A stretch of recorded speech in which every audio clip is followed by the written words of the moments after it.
Max paw grips are so easy to apply. Make sure your dog's nails are trimmed and free from hair. Wipe off the nails with an alcohol wipe. Remove the wrap from the cardboard. Make sure that the first wrap is tight. It only sticks to itself, so there's no glue or adhesives to worry about.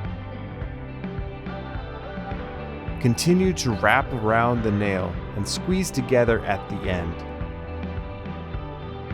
And it's that simple.